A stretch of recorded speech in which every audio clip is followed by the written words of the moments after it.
America से गिला करते हैं, अमेरिका से किस चीज का गिला करें, वो तो आज भी खड़े होकर बात करने का मौका दे रहे हैं। हम तो आज भी पाकिस्तान से इसलिए नहीं जा सकते कि वहां हम बात नहीं कर सकते। अमेरिका से किस बात का गिला करें कि अमेरिका ने हमारे लोगों को खरीद लिया है, बिके तो हमारे अपने लोग हैं। अमेरिका की तो फॉरेन पॉलिसी का हिस्सा है, बिका तो वो बाजवा था, डोनाल्ड लू का कसूर नहीं था। डोनाल्ड लू को ये सब कुछ बताने वाला बाजवा था। अभी भी जो वहां पर शिकारी लूमड़ और शिकारी कुत्ते हैं, वो कभी मुझे सीआईए का एजेंट कहते हैं, कभी ये सामने खड़ा है इसको सीआईए का एजेंट कहते हैं, क्योंकि ये ट्विटर चलाता है यहां से। मैं भी सीआईए का एजेंट हो गया, अब जिब्रान भी सीआईए का एजेंट हो गया, यहां पर खड़े ये जॉनी बशीर भी सीआईए का एजेंट होगा। अल्लाह हर किसी को इस तरह के सीआईए एजेंट दे, अल्लाह हर इमरान खान को इस तरह के सीआईए एजेंट दे, अल्लाह हर इमरान खान को इस तरह के एस्टेब्लिशमेंट के एजेंट दे, जिन्होंने आपकी पग और धोती दोनों बाजार में खोल दी है।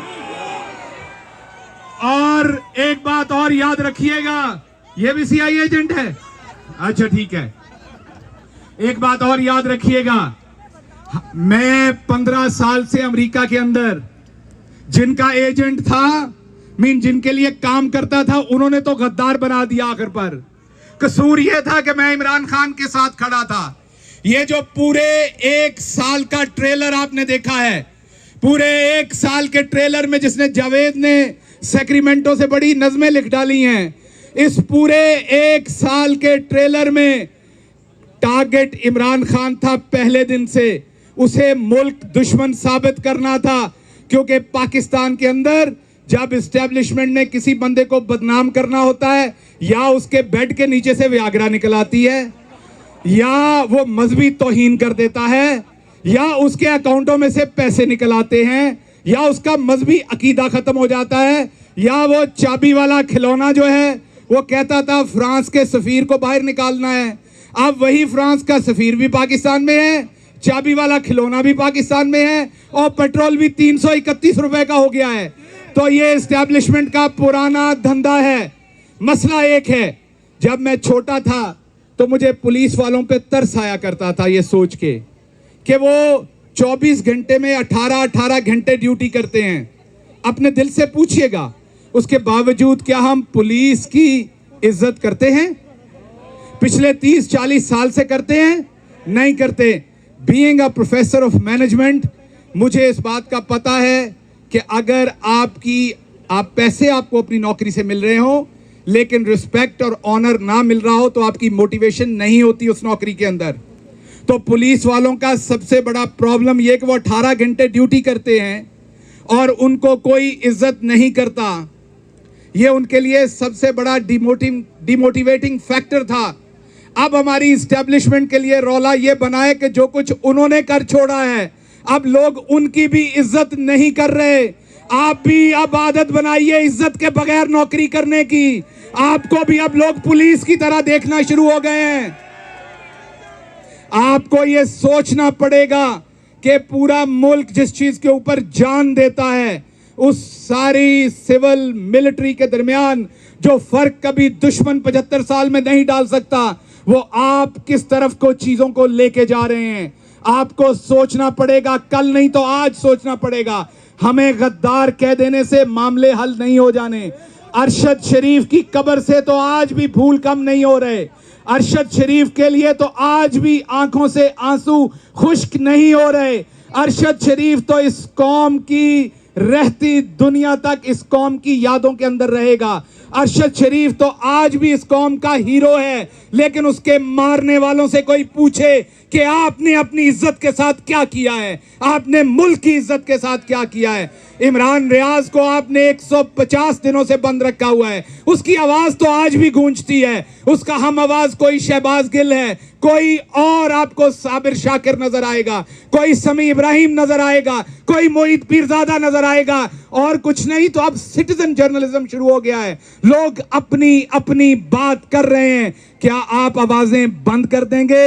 अगर गटर से बू आए तो ढक्कन देने से मामला खत्म नहीं होता।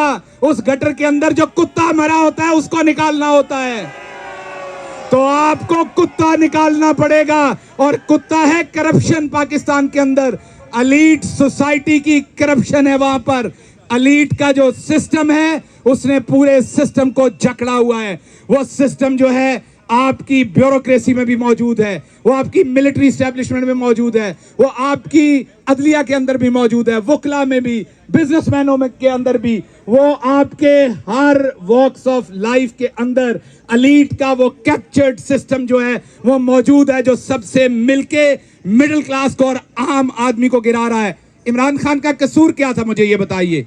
इमरान खान का कसूर ये था कि वो समुंदर पार पाकिस्तानियों को पाकिस्तान का सबसे बड़ा एसेट समझते थे।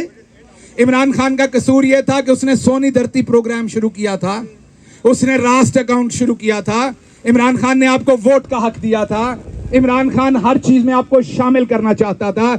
और दूसरी तरफ क्या कहा जाता है, ख्वाजा आसिफ क्या कहता है दूसरी तरफ, कि ये लोग अपने वालिदैन की मैयतें दफनाने आते हैं और जाते हुए प्रॉपर्टी बेच के ले जाते हैं।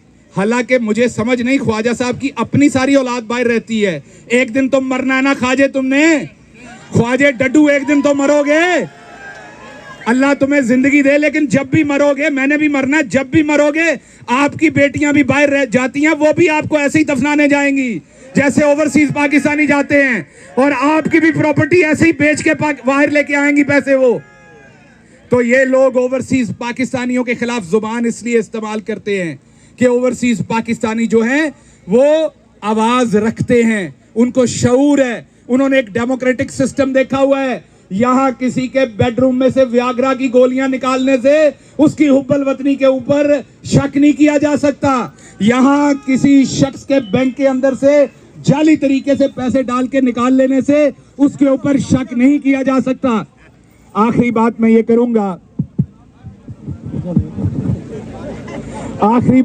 करूंगा, कि जस्टिस काजी फाइज ईसा साहब आए हैं, हमें उन्हें मौका देना चाहिए, हमें उनके बारे में अच्छा गुमान करना चाहिए।